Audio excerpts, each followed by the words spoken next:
எப்போ உடனே ஆரி ஒர்க்கர்ஸ் எல்லாம் வந்துட்டு சண்டைக்கு வந்துடாதீங்க, டெய்லர்ஸ் எல்லாம் வந்துட்டு சண்டைக்கு வந்துடாதீங்க. நம்ம எல்லா மக்களுக்கும் தேவையான யதார்த்தமான ஒரு உண்மையை தான் வந்துட்டு போன வீடியோஸ்ல வந்து சொல்லியிருந்தோம்.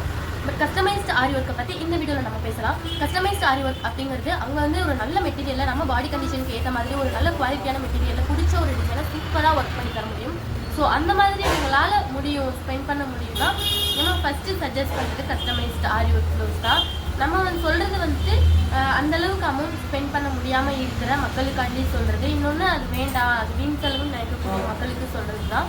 இன்னொன்று இந்த மாதிரி கஸ்டமைஸ்டு ஆரி ஒர்க், கஸ்டமைஸ்டு ஸ்டிச்சிங் இது மூலயமா என்ன ஒன்று நம்மளுக்கு பெனிஃபிட் அப்படின்னா நிறைய பெண்களோட வாழ்வாதாரம் முன்னேறுதுன்னு தான் சொல்லணும். இன்னொன்று வீட்டிலேருந்து தொழில் பண்ணுறதுங்கிறது நிறைய பெண்களோட ஒரு கனவாக இருக்குது. அதுக்கு இந்த தொழில் வந்து கை கொடுக்குது. ஸோ உங்களால் முடியும்னா நீங்கள் தாராளமாக இந்த ஒரு விஷயத்துக்காகவும் உங்களோட ஒரு சாட்டிஸ்ஃபேக்ஷனுக்காகவும் நீங்கள் கஸ்டமைஸ்டு ஆரி ஒர்க், கஸ்டமைஸ்டு ஸ்டிச்சிங் இதெல்லாம் வந்து சூஸ் பண்ணலாம். உங்களால் முடியும்னா நீங்கள் கஸ்டமைஸ்டு ஆரி ஒர்க் ப்ளவுஸ் வந்து ஸ்பெண்ட் பண்ணுறதுல வந்து தப்பே இல்லை. ஸோ அந்த மாதிரி கஸ்டமைஸ்டாக உங்களுக்கு சூப்பராக ஆரி ஒர்க் கொடுத்து தரணும். உங்களுக்கு பிடிச்ச மாதிரி ஃபினிஷிங்லையும் ஃபிட்டிங்லையும் உங்களுக்கு திருப்தியாக இருக்க மாதிரி லோ பட்ஜெட்டில் மீடியமான பட்ஜெட்டில் இருந்து உங்களுக்கு ஒர்க் பண்ணி தரணும் ஆரி ஒர்க் அப்படின்னா தாராளமாக நீங்கள் நம்ம ஹஸ்பி கிரியேஷன்ஸை கான்டாக்ட் பண்ணி உங்களுக்கு பிடிச்ச மாதிரி நீங்கள் கஸ்டமைஸ்டு ஆரி ஒர்க் ப்ளவுஸ் கஸ்டமைஸ் பண்ணி வாங்கிக்கலாம்.